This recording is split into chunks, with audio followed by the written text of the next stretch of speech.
ஆயுர்வேதம் ஒரு பொக்கிஷம், நம் ஆயுள் நீட்டக்கும் அற்புதம். டாக்டர் ஸ்ரீவர்மாஸ்.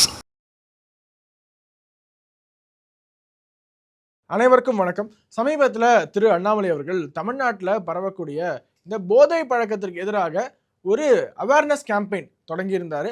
அதோட நிகழ்ச்சியாக ஒரு காம்ப்ரிஹென்சிவ் ஒயிட் பேப்பர், தமிழ்நாட்டில் போதை புழக்கத்தை எப்படி கட்டுப்படுத்த வேண்டும், உலகளாவிய அளவில் எப்படி பல்வேறு நாடுகள் போதை புழக்கத்திற்கு எதிராக நிறைய நடவடிக்கை எடுத்திருக்காங்க, அதை எப்படி நம்ம அடாப்ட் பண்ணிக்கலாம், எப்படி மக்கள் புரட்சி வாயிலாக இதை சாத்தியப்படுத்தலாம் என்பதை ஒரு வெள்ளை அறிக்கை வெளியிட்டிருக்காரு. அதை நம்ம இன்னைக்கு கொஞ்சம் டீட்டெயிலாக பார்ப்போம்.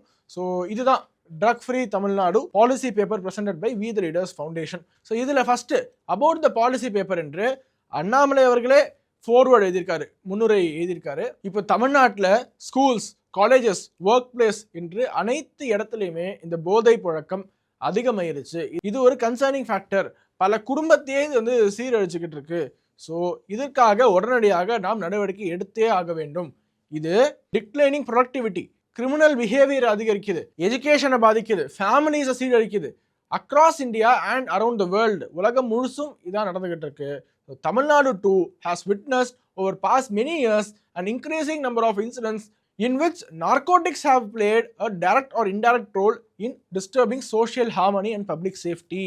அதனால நம்ம கன்வென்ஷனல் அப்ரோச்சஸ், அதாவது இது வரைக்கும் நம்ம தொட்டு ஒரு வழக்கம் வச்சிருப்போம், போதை புழக்கத்துக்கு எதிராக இப்படிதான் நடவடிக்கை எடுக்கணும்ட்டு, அதை முற்றிலுமாக அகற்றி புதுசா நிறைய இன்னோவேட்டிவா நம்ம பண்ணியே ஆகணும் அப்படின்னு சொல்லியிருக்காரு. There is an urgent need to re-examine existing systems, strengthen enforcement, improve stakeholder coordination, invest in prevention and rehabilitation and adopt evidence-based interventions என்பதை அவர் சொல்லியிருக்காரு. Fortunately, the world offers several examples of successful and innovative approaches. உலகம் முழுக்க எப்படி பல நாடுகள் போதை பழக்கத்தை கட்டுப்படுத்திருக்காங்க என்பதை நிறைய எக்ஸாம்பிள்ஸ் நம்ம பார்க்க முடியும். அதை இந்த ஒயிட் பேப்பர்லயே கொடுத்திருக்காரும் கூட. இதை கம்யூனிட்டி ட்ரிவன் அப்ரோச் அப்படின்னு சொல்றாரு. அதாவது அரசாங்கம் மட்டும் செய்ய முடியாது, இது மக்கள் மத்தியில ஒரு மாற்றத்தை உருவாக்க வேண்டும். அப்பதான் இந்த போதை புழக்கம் ஒழியும். The fight against narcotics cannot be won by governments alone or by civil society alone. அப்போ it requires the partnership of parents, teachers, law enforcement agencies, healthcare professionals, community leaders, policy makers and above all citizens.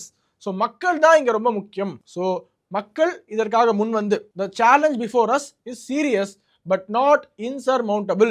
With collective resolve, informed policy making and sustained public participation, we can ensure that future generations inherit a society that is healthier, safer and free from the devastating impact of drugs. Yours sincerely, K. Annamalai, Chief Servant, We the Leaders Foundation. So drug free society காக நம்ம என்னெல்லாம் செய்ய வேண்டும், நிறைய உதாரணங்கள். First வந்து the global perspective. உலகளாவிய அளவில் பார்த்தீங்கன்னா 6%, உலக மக்கள் தொகையில 6%, அதாவது 316 மில்லியன் மக்கள். 316 மில்லியன் என்றால் 31 கோடி மக்கள் இப்போ ட்ரக்ஸ் கன்சியூம் பண்ணிட்டு இருக்காங்க. So the global market is dominated by regional crisis. அப்போ எந்தெந்த நாடுகள்லாம் டாப் 10 லிஸ்ட்ல வராங்க, UNODC world drug report, top 10 நாடுகள், இந்த ட்ரக் கன்சம்ஷன் இருக்கு இல்லையா, அதுல டாப் 10 நாடுகள் என்னென்ன அப்படிங்கிறதுல பட்டியலில் ஃபர்ஸ்ட் இருக்கிறது US, யுனைடெட் ஸ்டேட்ஸ். இதுல பாருங்க, 2023ஆம் ஆண்டு மட்டும் யூஎஸ்ல ட்ரக் ஓவர் டோஸ் காரணமாக 1,09,600 பேர் இறந்திருக்காங்க. ட்ரக் ஓவர் டோஸ் காரணமாக மட்டுமே. இது ஹிஸ்டாரிக் ஹை, இருக்கிறதுலே அதிகபட்சமாக யூஎஸ்ல இந்த ட்ரக் கன்சம்ஷன் நடந்துகிட்டு இருக்கு. ஸோ யூஎஸ் ஃபர்ஸ்ட் இருக்கா. அடுத்ததாக கனடாவிலையும் இதே தான். இந்த பர் கேபிட்டா இருக்கு இல்லையா, அதாவது யங் மேல்ஸ், இளைஞர்கள் 15 முதல் 35 வயதிற்கு உட்பட்ட அந்த இளைஞர்கள் பார்த்தீங்கன்னா யூஸ் ஆஃப் கேனபிஸ், இந்த போதைப் பொருள், increasing from about 33% in 2017 to almost 43% in 2023. இதெல்லாம் ரொம்ப கன்சர்னிங் ஃபேக்டர். அதாவது ஒரு நாட்டில் 43% இளைஞர்கள் போதை புழக்கத்திற்கு அடிமையா இருக்காங்கன்னா அந்த நாட்டோட ஒர்க் ஃபோர்ஸ் என்ன ஆகுது, இந்த ஃபியூச்சர் ஜென்ரேஷன் என்ன ஆகுறது. ஸோ ஒரு மாதிரியான ஒரு அலார்மிங்கான சிச்சுவேஷன்ல கனடா நாடு இப்பொழுது இருக்கிறது. இதுல பாருங்க, அடுத்து UK consistently ranks at the top of the European Union nations for problematic drug use, particularly within Scotland. ஸ்காட்லாண்ட்ல தான் யூரோப்லயே அதிகமாக ட்ரக் ரிலேட்டட் டெத் நடக்குது என்று சொல்லியிருக்காங்க.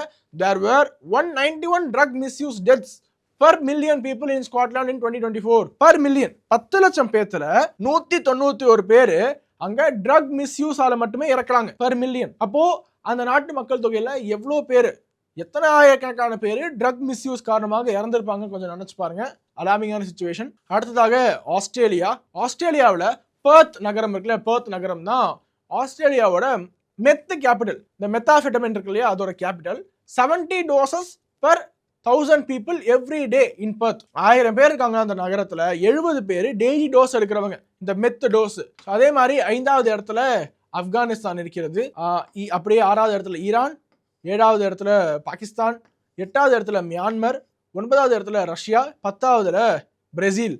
ஸோ இந்த 10 நாடுகள் தான் டாப் 10 ட்ரக் கன்சியூமிங், ட்ரக் ப்ராப்ளத்தால் அஃபெக்ட் ஆகக்கூடிய நாடுகளாக இருக்காங்க. அப்போ குளோபல் ட்ரக் பாலிசி இண்டெக்ஸ் அப்படின்னு ஒரு இண்டெக்ஸ் இருக்கு. இந்த இண்டெக்ஸ் பார்த்தீங்கன்னா 30 நாடுகள், 30 மிக முக்கியமான நாடுகளை ஆராய்ந்து அவங்க எப்படி இந்த ட்ரக்குக்கு எதிராக செயல்படுகிறார்கள், அரசாங்கம் எந்தவித நடவடிக்கை எடுக்கிறாங்க அப்படின்னு அசஸ் பண்ணதுல இந்தியா 30ல 18வது இடத்துல இருக்கிறது. இந்த index noted that while India has severe laws, கடுமையான சட்டங்கள் இருந்தாலுமே it struggles significantly with providing adequate funding and access to harm reduction treatments for people with an addiction. அப்போ கடுமையான சட்டங்கள் இருக்கின்றன, ஆனா ரீஹாபிலிட்டேஷன், அவர்களுக்கு மறுவாழ்வு கொடுப்பதற்கு ரீஹாபிலிட்டேஷன் சென்டர்ஸ் இல்லாம, ஒரு ட்ரக்ல பாதிக்கப்பட்டவனுக்கு மறுவாழ்வு என்பது இல்லாம ஒரு நாடாக இந்தியா இருக்கிறது என்பதை இந்த குளோபல் ட்ரக் பாலிசி இண்டெக்ஸ் சொல்கிறார்கள். அப்படி என்னென்ன இந்த ட்ரக் பாலிசி இண்டெக்ஸ்ல இந்தியாவோட நம்பர்ஸ் எப்படி இருக்குன்னு பாத்தீங்கன்னா, use of extreme sentencing and responses, punishable அஃபென்ஸா எந்த அளவுக்கு நம்ம ட்ரீட் பண்றோம்னா 100க்கு 63 மார்க் கொடுக்குறாங்க. Proportionality of criminal justice response, இதற்கு 100க்கு 38 மார்க் தான். ஹெல்த் அண்ட் ஹார்ம் ரிடக்ஷன், இந்த ஹார்ம் ரிடக்ஷன் இருக்கு இல்லையா, அதற்கு 100க்கு 49 மார்க் தான். Availability and access to internationally controlled substances for the relief of pain and suffering, இதுக்கு 100க்கு 33 மார்க். சோ ஓவராலா நம்ம 46 out of 100 இருக்கும். This is 18th position of 30 countries. இது எப்படி எல்லாம் கால்குலேட் பண்ணிருக்காங்க, மீடியன் இந்த 30 நாடுகளோட ஆவரேஜ் என்ன, இந்தியாவோட ஸ்கோர் என்ன, ஒவ்வொன்றுத்துக்கும் டெத் பெனால்ட்டில நம்ம என்ன ஸ்கோர் வாங்கியிருக்கோம், எக்ஸ்ட்ரா ஜுடிஷியல் கில்லிங்ஸ், அதாவது இல்லீகலான இந்த மர்டர்ஸ் இருக்கும் இல்லையா, அதுல நம்ம எவ்வளவு வாங்கியிருக்கோம், மிலிட்டரைஸ்டு போலீசிங், சோ இப்படி எல்லாம் கால்குலேட் பண்ணி தான் இந்த இண்டெக்ஸ் 46 out of 100ங்கிறது நமக்கு இந்தியாவுக்கான மதிப்பெண்ணாக கொடுக்கப்பட்டிருக்கு. ஸோ அதுக்கப்புறம் பார்த்தீங்கன்னா understanding the infiltration of drugs into India, இந்தியாவுக்குள்ள போதைப் பொருள் எப்படி வருகிறது என்பதற்கு வி த லீடர் சார்பாக என்ன சொல்றாங்கன்னு பாருங்க. இப்போ இந்தியா பார்த்தீங்கன்னா 2 முக்கியமான ட்ரக் ப்ரொடியூசிங் ரீஜன்ஸ், இந்த 2 ரீஜன் தான், இந்த டெத் கிரெசன்ட் மற்றும் இந்த டெத் ட்ரையாங்கிள். இந்த டெத் கிரெசன்ட் என்பது ஈரான், ஆப்கானிஸ்தான் மற்றும் பாகிஸ்தானுக்கு இடையில இருக்கக்கூடிய இந்த பகுதி, பிளஸ் மியான்மர், லாவோஸ், தாய்லாந்துக்கு இடையில இருக்கக்கூடிய இந்த ட்ரையாங்கிள், இது ரெண்டுத்துக்கு நடுவுல நம்ம மாட்டிக்கிட்டு இருக்கிறதுனால ட்ரக் ஈஸியா இந்தியாவுக்குள்ள வரதுக்கான வாய்ப்பு இருக்கிறது. நாம் கொஞ்சம் சுதாரித்து கொண்டு இருக்க வேண்டும். இந்தியாவோட வெஸ்ட் கோஸ்டுக்குள்ள கேரளா, அதுக்கு மேல கர்நாடகா, இந்த வெஸ்ட் கோஸ்டுக்கு ஒரு விதமான ட்ரக்ஸ் அந்த பக்கத்துல இருந்து வருகிறது. இந்த பக்கம் தமிழ்நாடு உட்பட ஈஸ்டர்ன் கோஸ்டுக்கு என்னென்ன வருகிறதுன்னு பாருங்க. Synthetic drugs from death triangle, இந்த டெத் ட்ரையாங்கிள் லாவோஸ் அந்த தாய்லாந்து பகுதியிலிருந்து வரக்கூடியது சிந்தட்டிக் ட்ரக்ஸ் அதிகமாக வருகிறது. 2019 கம்பேர் பண்ணும்போது 2024ஆம் ஆண்டு இந்த 5 ஆண்டுகள் இருக்கு இல்லையா, இந்த 5 ஆண்டுகளுக்கு நடுவுல கடல்ல பிடிபடக்கூடிய ட்ரக்ஸ் இருக்குல்ல, அது 500 மடங்கு அதிகரிச்சிருக்கு. 500 மடங்கு. இப்ப தமிழ்நாடு எப்படி ஒரு டார்கெட் ஸ்பாட்டா இருக்குன்னு நினைச்சு பாருங்க. இதே மாதிரி மற்ற மாநிலங்கள் ட்ரோன்ஸ் மூலமாக, இப்ப பஞ்சாப் போன்ற பகுதிகளில் ட்ரோன்ஸ் மூலமாக ட்ரக்ஸ் கடத்துறாங்க. அதே மாதிரி dark net and cryptocurrencies, இது மூலமாகவும் ட்ரக்ஸ் உள்ளே வருகிறது. இப்போ NCBயோட 2026 ஆனுவல் ரிப்போர்ட் என்ன சொல்கிறது என்றால், 2022ஆம் ஆண்டு ஆப்கானிஸ்தான்ல தாலிபான் ஆட்சிக்கு வந்ததுக்கு அப்புறமா ட்ரக்ஸை பேன் பண்ணதுக்கு அப்புறமா பாத்தீங்கன்னா Myanmar has become a new source of global opium. So நம்மளுடைய நார்கோட்டிக்ஸ் கண்ட்ரோல் பியூரோ 2026 ரிப்போர்ட் என்ன சொல்லுதுன்னா, Manipur, Mizoram and Nagaland in the northeast face the greatest frontline exposure because of increased drug production in Myanmar. அந்த பார்டர்ஸ்லாம் பாத்தீங்கன்னா போரஸா இருக்கும். வடகிழக்கு இருக்கக்கூடிய பார்டர்ஸ் ஈஸியா cross பண்ற அளவுக்கு போரஸா இருக்கிறதுனால இந்தியாவுக்குள்ள ரொம்ப ஈஸியா ட்ரக்ஸ் வருவதற்கான வாய்ப்பு இருக்கிறது. Myanmar's illicit opium cultivation expanded by approximately 56% between 2021 and 2023 according to the NCB report, with the area under poppy cultivation reaching 5,200 hectares. India's eastern borders through Manipur corridor are the most direct and porous entry points for this expanding production base and the consequences are already visible அப்படின்னு அந்த report சொல்லியிருக்கிறதாக இந்த வெள்ளை அறிக்கையில குறிப்பிட்டிருக்காங்க. So மியான்மரோட அந்த death triangle பத்தி பேசிட்டு அப்புறமா டெத் கிரெசன்ட் பத்தி பேசலாங்க. தாலிபான் வந்து 2022ஆம் ஆண்டு ட்ரக்ஸை கட்டுப்படுத்தினாலும் கூட 13,200 ton of pre ban narcotics continue to fuel trafficking routes into India via the western border. The NCB reported a 5-fold rise, 5 மடங்கு அதிகரிச்சிருக்கு drone assisted drug smuggling across Pakistan border over the past 5 years, mainly into Punjab. In 2025, there were 305 cases with 468 kilograms of drugs seized, marking a 96% increase from 2024. So இந்த cross borderல drones மூலமா கடத்தப்படக்கூடிய drugs ஒரு வருஷத்துல மட்டுமே 96% கிட்டத்தட்ட 2 மடங்கு increase ஆகியிருக்கு. இது பஞ்சாப்ல என்ன நிலைமை என்பதை சொல்றாங்க. அதே மாதிரி லேண்ட் அண்ட் மேரிடைம் ரூட்ஸ், என்னென்ன ரூட்ஸ் இருக்கிறது என்றெல்லாம் சொல்லிவிட்டு drug usage and crimes 2020 versus 2025 இந்தியாவில் எப்படியெல்லாம் அதிகரிச்சிருக்கு ட்ரக் யூசேஜ் ரிலேட்டட் கிரைம்ஸ் பார்த்தீங்கன்னா, escalation in cases and arrest 2020 cases registered எவ்வளோன்னு பார்த்தீங்கன்னா 55,622 தான். ஆனால் 2024 ஆண்டு 96,930 கேசஸ், 2 மடங்கு ட்ரக் ரிலேட்டட் கேசஸ் இந்தியாவில் அதிகரிச்சிருக்கு. அப்போ NDPS ஆக்ட், இந்த ஆக்ட் கீழே ஒட்டுமொத்தமாக 1,09,890 கேசஸ் 2024 இருந்ததுல 72,187 பேர்கிட்ட இருந்து பர்சனல் யூஸ், அவங்க சொந்த கன்சப்ஷன் இருக்குல்ல அதுக்காக வீட்டில் வச்சிருந்திருக்காங்க, அதை வந்து சீஸ் பண்ணியிருக்காங்க. The number of drug cases registered by law enforcement agencies across India rose by nearly 53% in 2025 over the previous year, the sharpest increase in the last 5 years since 2021. வருடம் ஷார்ப்பா இன்க்ரீஸ் ஆகிட்டே இருக்குங்க நம்மளுடைய ட்ரக்ஸ் இந்தியாவுக்குள்ள புழங்குறது. இதை cheese பண்றதும் அதிகரிச்சுக்கிட்டு தான் இருக்கு. So இப்போ முக்கியமான ஒரு கன்சர்ன் வரும், the shift from traditional to synthetic drugs. ட்ரெடிஷ்னலாக ஒரு விதமான ட்ரக்ஸ், இந்த காஞ்சா அப்படின்னு சொல்லுவாங்க, இன்னும் நிறையா ட்ரெடிஷ்னல் ட்ரக்ஸ்லாம் இருக்கு, அது கொஞ்சம் கொஞ்சமாக மருவி சிந்தட்டிக் ட்ரக்ஸ் அதிகமாயிட்டு இருக்கு. Overall seizure of synthetic drugs have seen a nearly 6-fold rise, 6 மடங்கு பறிமுதல் செஞ்சிருக்காங்க சிந்தட்டிக் ட்ரக்ஸ் மட்டுமே. 2020 ஆண்டு 2,217 கேஜி பறிமுதல் செய்யப்பட்டது. ஆனா 2024 ஆண்டு இந்த சிந்தட்டிக் ட்ரக்ஸ் பாத்தீங்கன்னா 12,084 கேஜி, 2000 12,000 கிலோ, 4 வருஷத்துல இன்க்ரீஸ். இதே மாதிரி தான் நிறைய விதமான கொக்கைன், கேனபிஸ், இது எல்லாமே வந்து பன்மடங்கு இன்க்ரீஸ் ஆகிருக்கு 4 வருஷத்துல என்பதையும் சுட்டி காட்டியிருக்காங்க. The magnitude of substance abuse 2019 national level survey ஒன்று எடுக்கப்பட்டது, the magnitude of substance abuse in India. அதில் 2 அப்ரோச் வந்து அவங்க கையாளுறாங்க. ஒன்று household sample survey which interviewed a total of 4,73,569 individuals across 2 lakh households. 2 லட்சம் வீடுகள்ல கிட்டத்தட்ட 4.25 லட்சம் மக்கள்கிட்ட உரையாடுறாங்க இந்த illicit drug தொடர்பாக. அப்புறமா the report mentioned that it is evident that a sizable population in India is affected by substance use disorders and it is in need of urgent help. அந்த survey என்ன சொல்லுதுன்னு பாருங்க.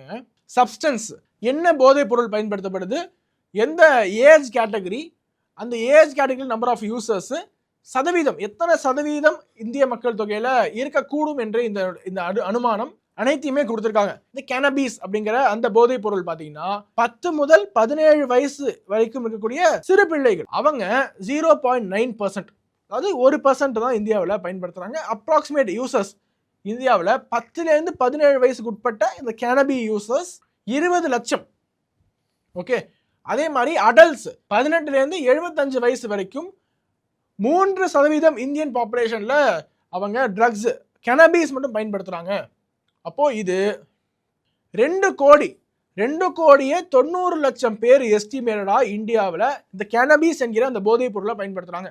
அதே மாதிரி தான் இந்த ஓபியாய்ஸுங்கிறது ஒரு மாதிரியான சிந்தட்டிக் ட்ரக்கு, ஒரு சில பெயின் கில்லர்ஸ்லையும் யூஸ் பண்ணுறாங்க.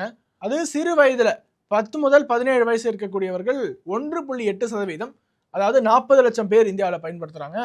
அடல்ட்ஸ் பார்த்தீங்கன்னா 2%, கிட்டத்தட்ட 2 கோடி மக்கள் இந்த ஓபியாய்ஸ் வந்து பயன்படுத்துகிறாங்க என்று இந்த சர்வே சொல்கிறது. அதே மாதிரி செடேட்டிவ்ஸ் பார்த்தீங்கன்னா அதுவும் 1 கோடி பேர் கிட்டத்தட்ட இந்தியாவில் பயன்படுத்துகிறாங்க. கொக்கைன் 10 லட்சம் பேர் பயன்படுத்துகிறாங்க. ஏடிஎஸ் வந்து 20 லட்சம் பேர் பயன்படுத்துகிறாங்க. ஸோ இப்படி ஒரு சர்வேங்க. ஸோ இந்த சர்வேலேருந்து தெரிஞ்சிருக்கும் இந்தியாவில் இந்த ட்ரக்ஸுங்கிறது எப்படி கோடிக்கணக்கான பேர் பயன்படுத்தக்கூடிய ஒரு மேஜர் கன்சர்னாக இருக்கிறது என்பது. So canopy users 3.1 crores, opioid users 2.3 crores. இது குளோபல் ஆவரேஜை விட 3 மடங்கு நம்ம இந்த ஓபியாய்டு அப்படிங்கிற அந்த ட்ரக் நம்ம எடுத்துக்கிட்டு இருக்கோம். இந்த சப்ஸ்டன்ஸ் யூஸ் இன் இந்தியா வந்து எப்படி அதிகரிச்சிருக்கு என்று நிறைய டேட்டாவோட இந்த வெள்ளை அறிக்கையில் கொடுத்துருக்காங்க. இப்போ டாப் 10 ஸ்டேட்ஸ் அதுக்கு வருவோம். இந்த 2019 ஆண்டு the magnitude of substance use report என்ன சொல்கிறது என்றால், இந்த ஆல்கஹாலால பாதிக்கப்பட்ட மாநிலங்கள் இருக்குல்ல, சாராயத்தால, அது தமிழ்நாட்டில் பார்த்தீங்கன்னா தமிழ்நாட்டோட மக்கள் தொகையில 14.2% ஒட்டுமொத்த பாப்புலேஷன்ல ஆல்கஹால் கன்சியூம் பண்ணிட்டு இருக்காங்க என்று 2019ஆம் ஆண்டு ரிப்போர்ட். உத்தரப்பிரதேசம், ஆந்திர பிரதேசத்துக்கு அப்புறமா நம்ம தான் அதிகமாக ஆல்கஹால் கன்சம்ஷன் செய்யக்கூடிய மாநிலமாக இருந்திருக்கிறோம். அதுக்கப்புறமா as per the national family health survey released in 2026 for the year 2023-24, the alcohol users in Tamil Nadu have shot up to 23.7%, an increase of almost 10% in 5 years. தமிழ்நாட்டில் கிட்டத்தட்ட 23% மக்கள் ஆல்கஹால் கன்சியூம் பண்ணக்கூடிய அளவில் இருக்காங்க என்பதை நேஷனல் ஃபேமிலி ஹெல்த் சர்வே சொல்லியிருக்கு. So அதுக்கான லிங்க்ஸும் கொடுத்துருக்காங்க. எங்கெல்லாம் இந்த சர்வேஸை நீங்கள் எடுத்து பார்க்கலாம் என்ற லிங்க்ஸும் வந்து கொடுக்கப்பட்டிருக்கு. ஸோ இப்போ கான்ஃபிஸ்கேட்டட் ட்ரக்ஸ் இன் தமிழ்நாடு பார்ப்போம். எத்தனை கிலோ பார்த்தீங்கன்னா வருடா வருடம் 2021, 22, 23, 24, 25 நவம்பர் வரைக்கும் பறிமுதல் செய்யப்பட்டது பார்த்தீங்கன்னா ஓபியம் 583 கிலோ, கஞ்சா 65,518 கிலோ கடந்த 5 வருஷத்துல மட்டுமே பறிமுதல் செய்யப்பட்டிருக்கு. கொக்கைன் பார்த்தீங்கன்னா 335 கிலோ, சிந்தட்டிக் ட்ரக்ஸ் பார்த்தீங்கன்னா 382 கிலோ, சிந்தட்டிக் ட்ரக்ஸ் இன் பிளாட்ஸ் அது 6000 கிலோ பறிமுதல் செய்யப்பட்டிருக்கு. ஸோ இதில் பாருங்க, சிக்னிஃபிகண்ட் கொக்கைன் ஸ்பைக் இன் 2021. 2021ஆம் ஆண்டு தமிழ்நாட்டில் பறிமுதல் செய்யப்பட்ட கொக்கைன் என்பது இந்திய அளவில் பறிமுதல் செய்யப்பட்ட கொக்கைன்ல 83%. அப்போ எந்த அளவுக்கு அதிகமாக இருந்திருக்கும்னு பாருங்க. இது அடுத்தடுத்த ஆண்டுகளில் 3% அளவிற்கு வந்திருக்கு. So well under 10% from 2023 to 2025. So கொக்கைனோட பறிமுதல் குறைஞ்சிருக்கு. ஸோ விச் மீன்ஸ் கொக்கைனோட அளவும் தமிழ்நாட்டில் கம்மியாக இருக்கு என்று எடுத்துக்கொள்ளலாம். ஸோ இதே மாதிரி synthetic drugs, opium seizure, cannabis, இதுலேருந்து என்ன டேக்அவேஸ் என்பதையும் கொடுத்துருக்காங்க. ஸோ இது மாணவர்களுக்கு எப்படி ஒரு த்ரெட்டாக இருக்கிறது, நம்மளுடைய மாணவ சமுதாயத்திற்கு மிகப்பெரிய அச்சுறுத்தலாக இந்த ட்ரக் அபியூஸ் இருக்கிறது என்று சொன்னதோட, உலகளாவிய அளவில் பல்வேறு நாடுகள் என்னென்ன யுக்திகளை கையாண்டிருக்காங்க என்பதை நிறைய நாடுகளை பற்றி எக்ஸாம்பிள்ஸோடவே போட்டிருக்காங்க. ட்ரீட்மெண்ட் ஓவர் பனிஷ்மெண்ட், பனிஷ்மெண்ட்டோட சேர்த்து அவர்களுக்கு மறுவாழ்வு கொடுப்பதற்கு, அந்த ட்ரக் அடிக்ஷன் இருந்து வெளியில கொண்டு வருவதற்கு அரசாங்கம் முயற்சி செய்ய வேண்டும் என்றும், dismantling stigma, stigmatization remains a major barrier to recovery. Globally, women are disproportionately affected. Only 1 in 18 women with a drug use disorder receives treatment, often because of societal expectation, fear of losing child custody and a lack of gender appropriate facilities. 18 பேர் இந்த drug use பண்றாங்கன்னா அதுல ஒருத்தருக்கு மட்டும்தான் ரீஹாபிலியேஷன் கொடுக்கப்படுகிறது. அப்படி இருக்கக்கூடாது, அந்த ஸ்டிக்மா உடைக்கணும் என்றும் பதிவிட்டிருக்காங்க. டார்கெட்டட் லா என்ஃபோர்ஸ்மெண்ட், ரொம்ப கடுமையாக லா என்ஃபோர்ஸ்மெண்ட் பாய வேண்டும், அதற்கு ஒரு ஸ்ட்ராட்டஜி இருக்க வேண்டும் என்றும் சொல்றாங்க. மேஜர் ட்ரக் ஹால்ஸ் இன் தமிழ்நாடு இந்த பாஸ்ட் 5 years, எங்கெங்கெல்லாம் பிடிபட்டிருக்கு அப்படின்னு பாருங்க. ராமேஸ்வரம் அருகே டிஎம்கேயோட municipal councillor from Kilakarai and former councillor 360 கோடி மதிப்பிலான ட்ரக்ஸை ஸ்ரீலங்காவுக்கு கடத்தும் போது பிடிபட்டிருக்காரு. 29/11/2022 ஆண்டு அன்னைக்கு. 2024ஆம் ஆண்டு ஜனவரி மாதம் மதுரையில 180 கோடி மதிப்பிலான 30 kg மெத்தாபெட்டமைன் பிடிபட்டிருக்கு. சென்னையில 108 கிலோ, ராமநாதபுரத்துல 564 kg கஞ்சா. This one of the largest confiscation என்றும் பதிவு பண்றாங்க. தூத்துக்குடியில 717 கிலோ கஞ்சா நியர் ஹைவே, நேஷனல் ஹைவே கிட்ட பிடிபட்டிருக்கு. சென்னையில செங்குன்றம் அருகே பார்த்தீங்கன்னா 465 கிலோ கஞ்சா வந்து அப்ராக்சிமேட்லி 2.3 crore மதிப்பிலான கஞ்சா பிடிபட்டிருக்கு. இப்படி ராமநாதபுரம், புதுக்கோட்டை, சேலம் என்று பல்வேறு மாவட்டங்கள்ல இப்ப பாருங்க, சென்னை இருக்கு, மதுரை இருக்கு, ராமநாதபுரம் இருக்கு, தூத்துக்குடி இருக்கு, புதுக்கோட்டை இருக்கு, சேலம் இருக்கு, கிருஷ்ணகிரி இருக்கு என்று தமிழ்நாடு முழுக்கவே ட்ரக்ஸை பல இடங்கள்ல பறிமுதல் செஞ்சுட்டு இருக்காங்கன்னா இதுக்கு இன்னொரு மீனிங்கும் இருக்கு. தமிழ்நாடு முழுக்க நீக்கமர நிறைஞ்சிருக்கு ட்ரக்ஸ் என்பதும் நம்ம இந்த இடத்துல புரிஞ்சுக்கிட்டே ஆக வேண்டும். இப்போ major crimes due to consumption of drugs in Tamil Nadu இந்த பாஸ்ட் 5 years இதை பார்ப்போம். மதுரையில ஒரு வயதான மூதாட்டி, அவர்களுக்கு எதிராக ஒரு மர்டர் நடந்திருக்கு, கொலை பண்ணிட்டு கொள்ளையடிச்சிட்டு போயிருக்காங்க 2022ஆம் ஆண்டு. கள்ளக்குறிச்சியில பஞ்சாயத்து வைஸ் பிரசிடென்ட் கொல்லப்பட்டு காட்டு பகுதியில் வீசப்பட்டிருக்காரு. 4 individuals were arrested in connection with the crime which was reportedly committed under the influence of cannabis. So போதை பழக்கத்தினால அந்த இன்னொரு கிரைமு. தஞ்சாவூரில் போதையில் பாலியல் வன்புணர்வு செஞ்சுருக்காங்க. தூத்துக்குடியில் 2025ஆம் ஆண்டு நவம்பர் மாதம் ஒரு டிரைவர் வந்து கடுமையாக தாக்கப்பட்டிருக்காரு போதையினால. இப்படி பல்வேறு இடங்களில் போதை ரிலேட்டட் கேசஸ் நம்மளால தமிழ்நாடு முழுக்க பார்க்க முடிகிறது. இது ஒரு மேஜர் கன்சர்ன் இந்த மாதிரி இன்சூரன்ஸ் கொடுத்தாலாவது போதை எவ்வளோ ஒரு சீரியஸ் கன்சர்னாக இருக்கிறது தமிழ்நாட்டுக்கு என்று மக்களுக்கு புரியுமா என்பதற்காக தான் இவ்வளோ எக்ஸாம்பிள்ஸ் கொடுக்குறாங்க இந்த வெள்ளை அறிக்கையில். இப்போ தமிழக மக்கள் என்ன நினைக்கிறாங்க? தமிழ்நாட்டில் பரவக்கூடிய போதை பழக்கம் இதை அரசாங்கம் எப்படி கட்டுப்படுத்துகிறது, சரியான நடவடிக்கை எடுக்கப்படுகிறதா என்பதை மக்களுடைய பார்வை இருக்கும்ல, அதற்கு ஒரு சர்வே. அந்த சர்வேல பாருங்க, awareness about the issue of drug consumption in Tamil Nadu. S, we are very much aware. எங்களுக்கு ட்ரக் கன்சம்ஷன் நிறைய இருக்கு என்பது தெரிய வருகிறது. ஸோ நிறைய பேர் போதைக்கு அடிமையிட்டிருக்காங்க என்பது மக்களுக்கு தெரியுது. அடுத்ததாக ப்ரிவாலன்ஸ் ஆஃப் ட்ரக் கன்சம்ஷன் இன் தமிழ்நாடு, அதுவும் வெரி ஹை. அனைவருக்கு மக்களுக்கு தெரியுது ட்ரக்ஸ் இருக்கு, அட்ரஸ் பண்றாங்க. போதை பழக்கத்தால ஏற்படக்கூடிய கிரைம்ஸ் இருக்குல்ல, அதை பத்தி உங்களுக்கு தெரியுமா என்ற கேள்விக்கு எஸ், வெரி ஃப்ரீக்வென்ட்லி நடக்குது, எங்களுக்கு தெரியும் அப்படின்ட்டு பெரும்பாலான மக்கள், கிட்டத்தட்ட 84% மக்கள் சொல்கிறார்கள். இது சீரியஸா, எவ்வளோ சீரியஸ் என்று கேட்டால் எக்ஸ்ட்ரீம்லி சீரியஸ் என்று 55% மக்களும், வெரி சீரியஸ் என்று 29% மக்களும் சொல்லியிருக்காங்க. நாட் சீரியஸ் என்று யாருமே சொல்லலை. ஸோ அனைத்து மக்களும் என்ன சொல்றாங்க, ட்ரக் அபியூஸ் ஒரு சீரியஸ் கன்சர்ன் தான் என்பதை அட்மிட் பண்றாங்க. அதே மாதிரி government claims and public trust, Tamil Nadu அரசாங்கத்தினுடைய ஒரு கிளைம் இருந்துச்சு. அது என்னன்னா, the drug circulation has been controlled or abolished. நாங்க போதை பழக்கமே இங்க இல்லை, எல்லாத்தையும் ஒழிச்சிட்டோம் அப்படின்னு அரசாங்கம் சொல்வதை நீங்கள் ஏற்கிறீர்களா அப்படிங்கிற கேள்விக்கு ஸ்ட்ராங்லி அக்ரி, ஏற்கிறோம் என்று யாருமே சொல்லலை. ஸ்ட்ராங்லி டிஸ்அக்ரி தான் 40%, டிஸ்அக்ரி 21%. சொல்லக்கூடிய அந்த வாதத்தை ஏற்றுக்கொள்ளவில்லை. அடுத்த கேள்வி, அரசாங்கம் ட்ரக் ரிலேட்டட் கேஸை டிரான்ஸ்பரண்டா வெளியில சொல்றாங்களா அப்படிங்கிற கேள்விக்கு நாட் டிரான்ஸ்பரண்ட் அட் ஆல் என்பதற்கு 23% மக்களும், மாடரேட்லி டிரான்ஸ்பரண்ட் என்பதை 34% மக்களும் சொல்றாங்க. ஸோ மோரலஸ் மக்களுக்கு வந்து டிரான்ஸ்பரன்சி பொறுத்த வரைக்கும் ஒரு மிக்சட் ஒப்பீனியன் தான் இருக்கு.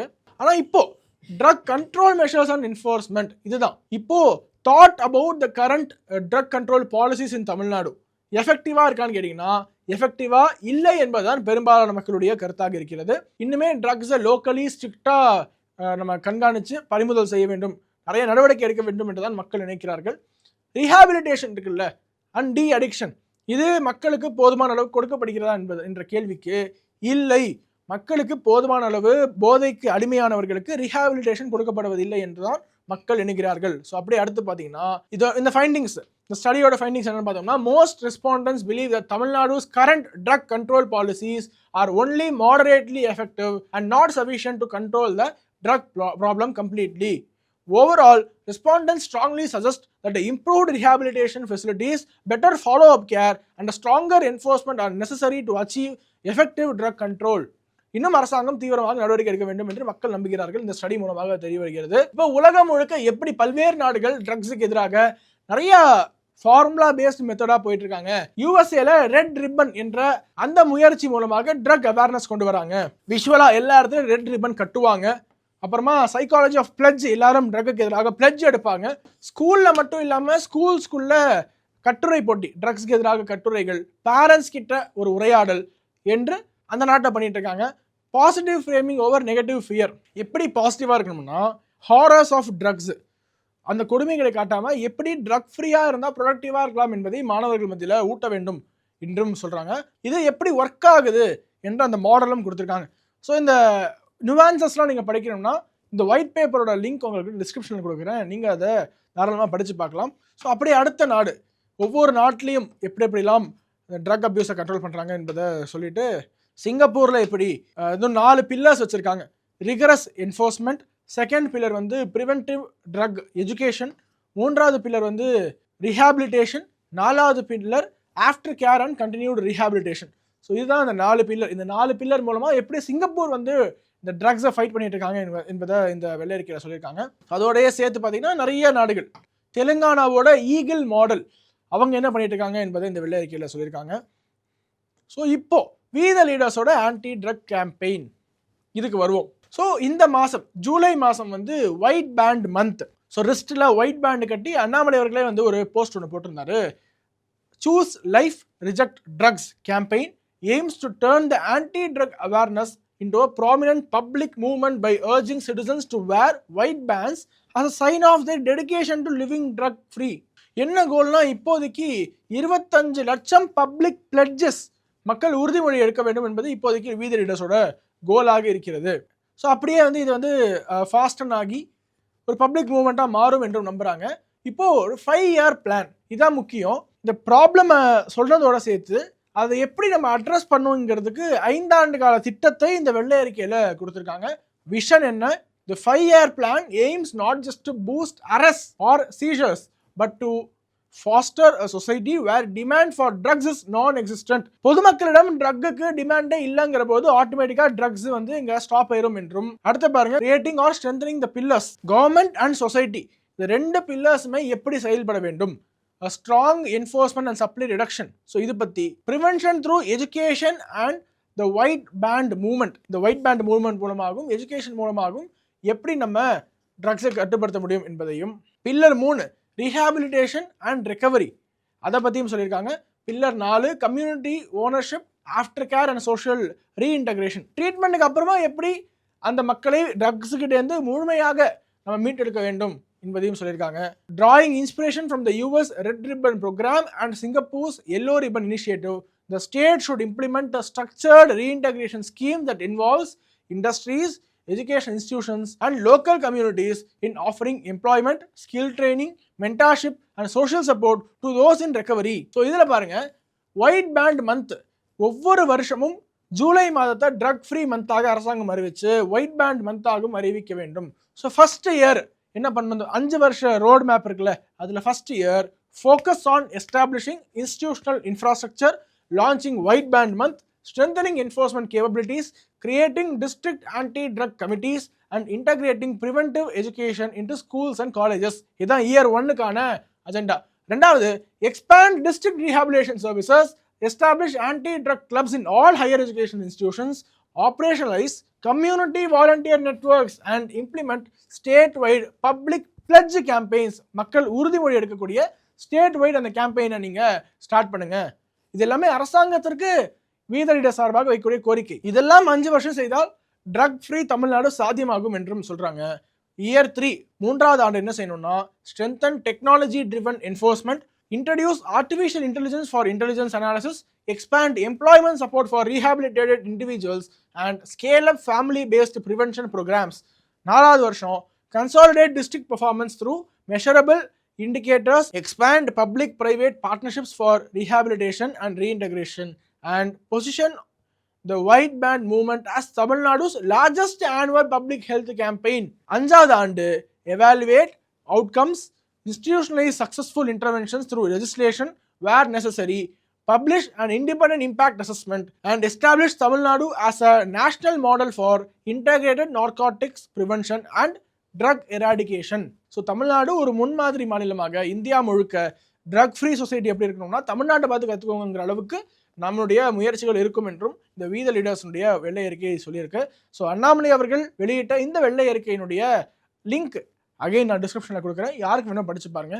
இந்த வெள்ளை அறிக்கை குறித்தும் அண்ணாமலை அவர்களுடைய இந்த முயற்சி குறித்தும் உங்களுடைய கருத்துக்களை கீழே கமெண்ட்ஸை சொல்லுங்க. மீண்டும் அடுத்த நிகழ்ச்சியில் சந்திக்கிறேன். வணக்கம். வந்தே மாத்திரம். உலக தமிழ் சொந்தங்களுக்கு வணக்கம். நான் ராஜவேல் நாகராஜன். பேசு தமிழா பேசு வலையொலியுடைய வளர்ச்சிக்கு நீங்களும் உறுதுணையாக இருக்கணும்னு நினச்சிங்கன்னா இந்த வீடியோடைய டிஸ்கிரிப்ஷனில் இருக்கக்கூடிய ரேசர் பே லிங்கை கிளிக் பண்ணுங்கள். அந்த லிங்க்கில் போயிட்டு உங்களுக்கு விருப்பமான தொகையை பேசு தமிழா பேசுவனுடைய வளர்ச்சிக்கு உங்களுடைய பங்களிப்பாக நீங்கள் கொடுக்கலாம். நன்றி, வணக்கம்.